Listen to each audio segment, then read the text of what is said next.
So हामी as usual हाम्रो daily Saturday routine अनुसार एउटा ठाउँमा हाइक गरिरहेको हुन्छौँ। सो आज चाहिँ हामी मूलखरको एउटा रिसोर्टमा जाँदैछौँ। हामी 4 जना चाहिँ कहिले पनि छोड्दैनौँ हाइकिङमा।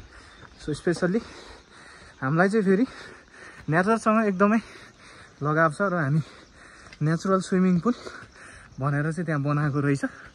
सो स्पेसल्ली मलाई चाहिँ के देख्नु हुँदैन केटा हो, झर्ना, स्विमिङ पुल, खोला डाँडा काँडा पसिहाल्ने, हाम फाल्ने, आँट गरिहाल्ने, छिरिहाल्ने होइन, जति गइरहोस् झर्ना देख्नै हुँदैन, खोला देख्नै हुँदैन। अनि हाम्रो भाइहरू पनि साथमा हुनुहुन्छ। सो हामी चाहिँ इन्जोय गरिरहेछौँ हाम्रो। सो हजुरहरूले पनि हाम्रो यो भ्लग हेरेर चाहिँ मन पराइदिनु होला। हाम्रो युट्युबको च्यानलको नाम चाहिँ ट्राभल ब्युटिफुल नेपाल रहेको छ। सो हजुरहरूले सबैजनाले सब्सक्राइब गरिदिनु होला, सबैजनाले सपोर्ट गरिदिनु होला र हामी आगामी दिनमा यस्तो भिडियोहरू अरू पनि हाल्दै जान्छौँ। हस् त, बाई बाई। हामी अरू कुराहरू अपडेट गर्दै जान्छौँ। Okay okay by. चाहिँ फाइनल्ली यो मूलखर्कमा आइपुगेको छौँ।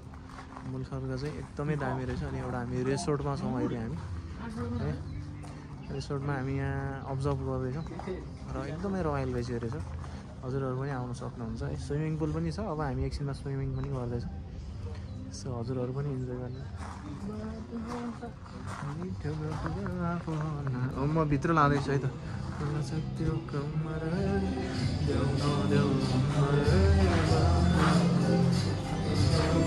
हाम्रो अर्को भाइ यहाँ बसिरहेको छ।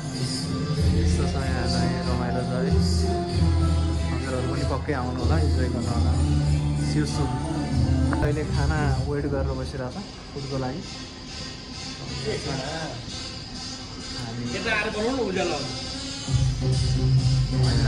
यसको एम्बियन्स चाहिँ राम्रै रहेछ यहाँ होटेलको। इन्जोय गरिरहेको छौँ अहिले है। Music with music. Okay bye, see you soon.